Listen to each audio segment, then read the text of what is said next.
그렇다면 이 두 사람밖에 모를 이 문자 내용을 유출한 사람이 누구냐? 누가 의도를 갖고 6개월이 지난 이 시점에서 이걸 다시 쟁점화했느냐? 이거겠죠.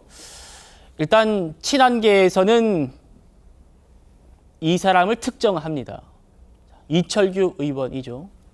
이철규 의원이 문자 내용을 유출했다. 그리고 한동훈 후보를 돕고 있는 배현진 의원. 누가 이런 자해극을 벌인 것인지 짧은 안목과 위험함에 혀를 찬다. 러닝메이트인 장동혁 의원. 당과 대통령을 모두 위험에 빠뜨렸다. 자, 박상수 변호사님. 이런 지금 이철규 의원을 특정해서 한동훈 후보 캠프에서는 저격을 하고 있습니다. 어떻게 평가하십니까? 그럴 만합니까? 누구일지는 저는 법률가다 보니까 증거가 없는 상태에서는 그에 대한 판단을 하지는 않습니다. 이거는 뭐 의심을 해볼 수는 있어도 이거를 공개적으로 이야기하는 거는 적절하지 않다고 보고요. 근데 이제 그런 부분이 있는 거죠. 과연 이걸 공개했을 때 누가 가장 정치적 이익을 보았는가 이거를 봐야 된다고 봅니다.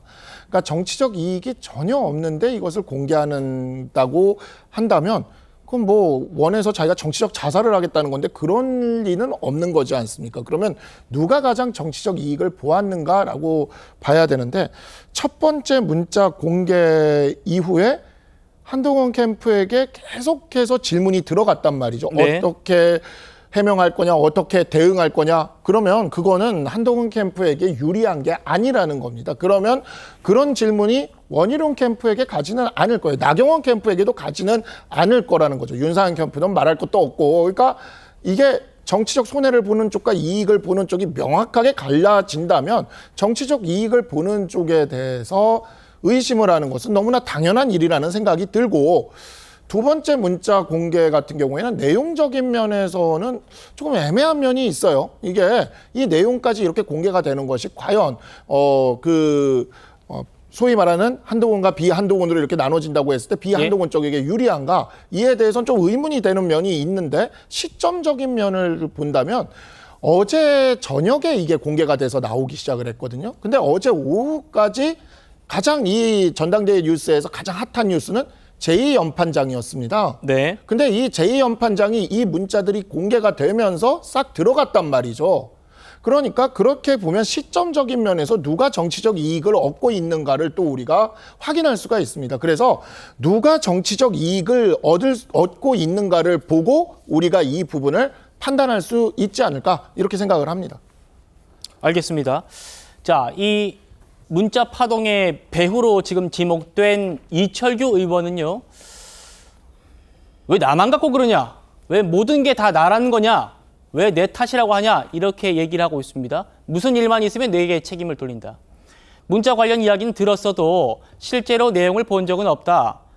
텔레그램 메시지를 다른 의원에게 보여준 적도 없다. 전원으로 듣고 이야기만 전달한 거다. 여권 관계자도 이렇게 얘기하고 있습니다. 다음 그래픽이요. 설령 친윤계가 한동훈 후보를 낙선시키기 위해서 이런 모의를 했다고 쳐도 그게 잘못됐느냐. 상대 후보를 이기기 위해서 전략을 짜는 건 당연한 일이다. 이렇게 얘기하고 있네요. 최병우 의원이 어떻게 보십니까? 저건 뭐 일부 이제 언론에 사실은 그 6월 중순 정도부터 또는 하순 뭐 그 어간에 친윤계들이 이제 저 문자를 공유했다 뭐 이런 보도가 나왔잖아요. 아마 그 부분에 대한 답변, 그것도 이제 가정을 전제로 한 답변인 것으로 보입니다. 그러니까 이제 뭐 본인들 입장에서는 그 어찌됐든 간에 한동훈 후보가 대표가 됐을 경우에 그 여권의 위험성 뭐 이런 거를 친윤계로서는 공유 지금 했다는 거를 뭐 거의 인정하는 거나 마찬가지인데 저는 뭐 그럴 수 있다고 보는 거죠. 왜 그러냐면 아까 제가 잠깐 얘기했듯이 자 집권당 대표입니다. 이게 그냥 그 야당 대표도 아니고 집권당 대표가 가져야 할 정무적 역량에 대한 기대치가 있을 거예요. 근데 그 기대치에 한동훈 후보가 과연 적합하냐 하지 않느냐 뭐 이런 거를 이제 검증해 나가는 과정 중에 하나로 바로 이 김건희 여사 문자에 대한 정무적 판단을 제대로 했느냐 안 했느냐 뭐 이게 이제 저는 그 동원이 됐다고 보거든요. 예. 그렇게 본다면 자 이런 걸 비롯해서 그 여러 가지 뭐 특정 후보에 대한 그 어떤 정무적 역량을 검증하기 위한 여러 가지의 그 공세들이 저는 당연히 있어야 한다고 보고요.